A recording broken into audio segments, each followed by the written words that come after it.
한 주간도 건강히 잘 지내셨나요? 이민호 목사입니다. 우리가 오늘은 2장과 3장의 내용인 예수님의 겸손과 온유에 관해 함께 살펴보시면서 은혜를 나누고자 합니다. 그런데 예수님의 성품에 관하여 설명하는 내용 중에 지난주는 말씀으로 오신 예수님에 관한 내용이었기 때문에 이것은 예수님의 성품이라기보다는 어떤 속성이나 존재를 소개한 내용이라고 볼 수가 있죠. 그렇다면 오늘 함께 나누실 이 겸손과 온유가 예수님의 성품 중에 가장 먼저 등장하는 내용이라고 볼 수가 있는 것입니다. 저는 여기서 먼저 질문이 하나 생겼어요. 예수님의 수많은 성품들 중에 왜 겸손과 온유가 초반부에 등장하고 있을까? 이 질문에 대한 답을 얻을 수 있었던 성경 구절이 바로 마태복음 11장 29절 말씀이었습니다. 보시면 나는 마음이 온유하고 겸손하니 나의 멍에를 메고 내게 배우라. 그러면 너희 마음이 쉼을 얻으리니. 이 말씀을 묵상하면서 예수님의 성품 중에서 가장 우선되는 것이 온유와 겸손과 온유인 이유가 이것이구나 하는 것을 깨달을 수 있었습니다. 예수님 자신이 스스로를 마음이 온유하고 겸손하다라고 소개하고 계신 말씀의 내용이잖아요. 그러면서 이 예수님의 멍에를 메고 그 성품을 배우게 될 때 비로소 자녀된 우리의 마음에 진정한 쉼을 얻게 될 것임을 말씀해주고 계신 것이었습니다. 우리가 오늘 본문의 자세한 내용들을 살피시면서 예수님의 겸손과 온유를 생각해보고 배움으로 우리의 마음에 또한 진정한 쉼을 얻는 그러한 귀한 시간 되시기를 소원합니다. 우리 먼저 예수님의 겸손에 관하여 살피기에 앞서서 메인 성경 구절을 읽고 그 내용으로 들어가 보도록 하겠습니다. 2장의 메인 성경 구절은 빌립보서 2장 3절에서 8절 말씀입니다. 다 같이 찾아보시고 제가 읽겠습니다.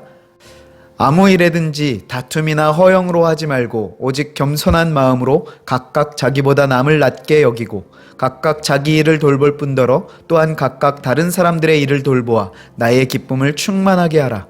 너희 안에 이 마음을 품으라. 곧 그리스도 예수의 마음이니 그는 근본 하나님의 본체시나 하나님과 동등됨을 취할 것으로 여기지 아니하시고 오히려 자기를 비워 종의 형체를 가지사 사람들과 같이 되셨고 사람의 모양으로 나타나사 자기를 낮추시고 죽기까지 복종하셨으니 곧 십자가에 죽으심이라. 아멘. 우리 이 말씀을 통해 보게 되는 예수님의 겸손은 책 100페이지의 첫 문장의 내용인데 보시면 예수님은 자신이 하나님이시면서 하나님과 동등됨을 취할 것으로 여기지 아니하시고 오히려 자신을 비워 종의 형체를 가지사 사람들과 같이 되셨고 사람의 모양으로 나타나사 자기를 낮추시고 십자가에 죽기까지 하나님 아버지께 복종하셨습니다. 그러면서 이어지는 내용을 요약하면 이렇습니다. 하나님처럼 되고자 하는 인간의 교만과 하나님이시지만 인간의 모습으로 자신을 낮추신 예수님의 겸손의 대조를 통해서 조금 더 명확하게 설명을 하고 있는 것입니다. 그 결과 인간의 교만은 인류를 죽음과 파멸로 이끌었지만 예수님의 겸손은 영원한 구원의 근원이 되셨다라는 것이죠. 그러면서 이어서 예수님의 겸손에 관하여 세 가지로 정리를 하는데요. 첫째, 예수님은 겸손하셔서 하나님이시면서 죄인인 우리를 섬기셨습니다. 지난주 함께 살펴보셨지만 창조의 주체가 되신 그분께서 당신의 손으로 만드신 피조물인 인간을 섬기셨다는 것이죠. 바로 이게 겸손의 최고의 수준이 아닐까요? 둘째는 예수님은 겸손하시기 때문에 어떠한 죄인도 능히 사랑하십니다. 여기에는 차별이 없습니다. 남녀노소, 빈부격차, 지위 여하를 막론하고 똑같이 사랑하십니다. 뿐만 아니라 그분은 죄인들마저도 사랑하시는데 예수님이 사랑하지 못하는 죄인은 없다라는 사실이죠. 예수님의 겸손을 설명할 때 조직신학이라고 하는 이 학문의 한 분야에서 쓰는 말 중에 비하라는 표현이 있는데요. 여기서 비하는 상대방을 낮추고 깔본다는 식의 그런 비하한다는 표현이 아니라 창조주이신 하나님께서 인간의 몸을 입으시고 낮아지심, 내려오셨다라는 것을 설명할 때 쓰는 단어입니다. 하나님께서 세상을 인간을 이처럼 사랑하셔서 독생자를 내어주셨는데 그 사랑이 실현 가능했던 것은 바로 예수님의 비하, 겸손이 있었기에 가능했다라는 것이죠. 그러면서 이어지는 셋째, 그리스도의 사랑은 그분의 겸손의 뿌리를 두고 있습니다. 책 102페이지에 보시면 개혁주의 신학자 앤드류 머레이의 저서의 내용을 통해서 사랑은 겸손이라는 토양에 뿌리를 내리고 자란다라는 말을 인용했습니다. 즉 예수님의 겸손하신 성품 때문에 하나님 아버지의 그 사랑이 그 안에서 자라고 꽃을 피우고 열매를 맺을 수 있었다라는 것이죠. 이렇게 볼 때 이 겸손이라는 것을 한마디로 표현해 보자면 낮아짐입니다. 상대방보다 자신을 낮게 여기는 것이죠. 그렇게 볼 때 예수님의 겸손은요, 도저히 있을 수 없는 기적과도 같은 은혜의 역사였다는 것입니다. 우리를 만드신 창조주께서 우리보다 낮아지시기로 작정하신 것은 바로 이것이 바로 예수님의 겸손이었다라는 것입니다. 이어지는 3장에서는 그 예수님의 온유에 관하여 또한 설명하고 있는데요. 이 3장의 메인 성경 구절은 누가복음 23장 33절에서 43절입니다. 그런데 그 중에서 오늘 주제인 이 예수님의 온유를 가장 잘 설명할 수 있는 한 절의 말씀만 우리 함께 읽어보시도록 하겠습니다. 34절 말씀입니다. 같이 한번 보실게요. 이에 예수께서 이르시되 아버지 저들을 사하여 주옵소서. 자기들이 하는 것을 알지 못함이니이다 하시더라. 그들이 그의 옷을 나눠 제비 뽑을세. 지금 누가복음 23장의 이 상황은 예수님께서 십자가에 달려 있는 중에 하신 말씀입니다. 창조주이신 하나님이 인간의 손에 의해 십자가의 죽음을 앞두고 있는 그때의 일인 것이죠. 죄 없으신 하나님이 십자가에 달리셔서 자신을 매달은 그 사람들을 보시며 하신 말씀의 그 내용이 무엇이었습니까? 아버지, 저들을 용서해 주십시오. 자기들이 하는 것을 알지 못합니다. 바로 이것이 온유가 무엇인가를 바로 한 문장으로 설명해 주는 그러한 장면이 됩니다. 온유라는 말은요, 한자어로 보시면 따뜻할 온, 그리고 부드러울 유가 쓰였습니다. 그래서 단어적인 의미로만 보시면 따뜻하고 부드럽다라는 의미를 갖고 있죠. 그런데 이 온유로 번역된 헬라어 단어가 프라우스입니다. 이 프라우스라는 단어는요, 단순히 따뜻하고 부드러움만을 말하는 것이 아니에요. 물론 그 의미가 포함은 되어 있지만 조금 더 역동적인 뜻을 내포하고 있는데요. 일반적으로 이 프라우스라고 하는 이 어원을 살펴보면 통제된 능력으로 잘 길들여진 가축을 가리킬 때 이 프라우스라는 단어를 썼습니다. 가장 보편적으로 드는 예가 초원을 마음껏 달리는 야생마 길들이기를 비유로 듭니다. 그래서 보시면 초원을 질주하던 그 야생마를 잡아다가 우리에 가둬두고 조금씩 길들여서 주인의 의도에 따라 사용할 수 있게 되었을 때 사람들은 그 말이 길들여진 모습을 보며 프라우스라고 했다고 합니다. 그런데 그 장면을 생각할 때 야생마가 길들여졌다는 것이 말이 가지고 있던 그 본래의 힘이나 그 기상을 전부 포기했다는 것을 뜻하는 게 아니죠. 야생마 특유의 그 힘과 뛰어난 기상은 여전히 가지고 있지만 그 의지를 주인의 뜻에 완전히 복종했다라는 것을 가리키는 것입니다. 힘과 능력은 여전히 그대로 가지고 있지만 그것을 자기를 위해 사용하지 않고 오직 주인을 위해서만 사용하도록 조절된 상태를 가리켜서 프라우스, 온유라고 부른다는 것입니다.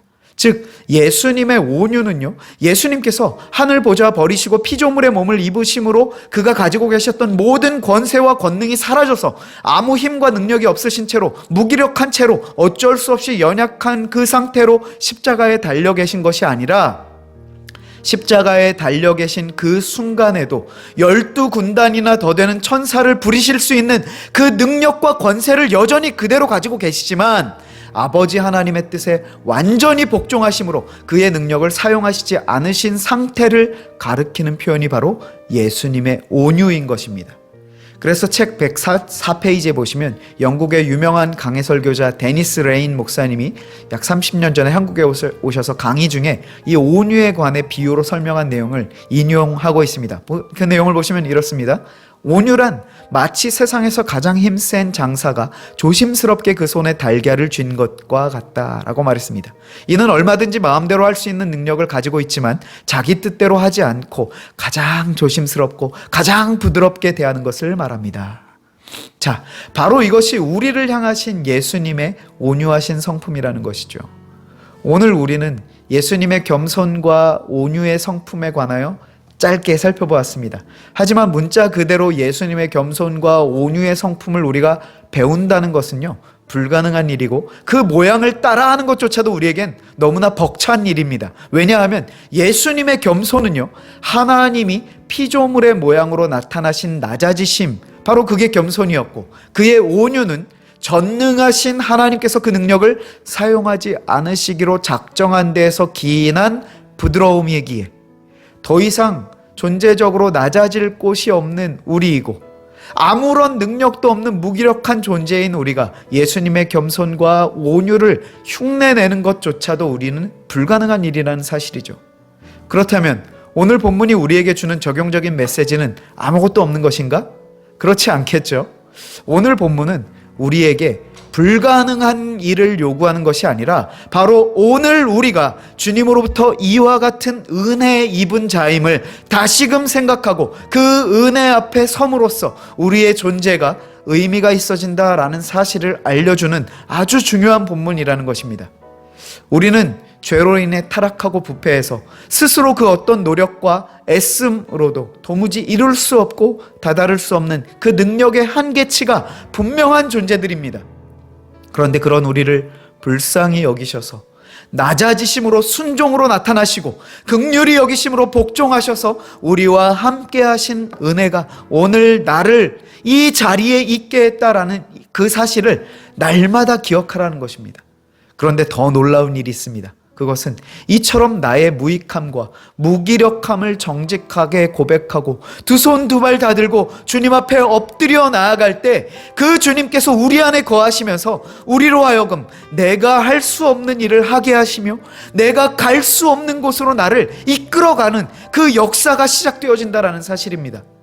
다시 정리하여 말씀드리자면 오늘 우리가 함께 살펴본 예수님의 겸손과 온유는 우리가 도저히 따라할 수조차 없고 흉내낼 수조차 없는 전혀 다른 차원의 하나님의 성품입니다. 하지만 그 앞에서 나의 무기력함과 나의 무능력함을 인정하며 나아갈 때 주님이 나의 왕이 되셔서 주권을 내 안에서 행사하게 되시는 것입니다. 바로 그때 내가 인간적인 능력과 힘으로는 따라할 수조차 없었던 겸손과 온유의 열매가 우리의 삶의 곳곳에서 맺혀지게 된다라는 것이죠. 그렇기에 성도에게 있어서 가장 중요한 것은 날마다 매 순간 말씀 앞으로 나아가서 그 하나님께서 어떠한 분이신가를 만나고 알아가고 그 은혜로 우리의 심령을 충만하게 적시는 일 뿐이라는 사실입니다.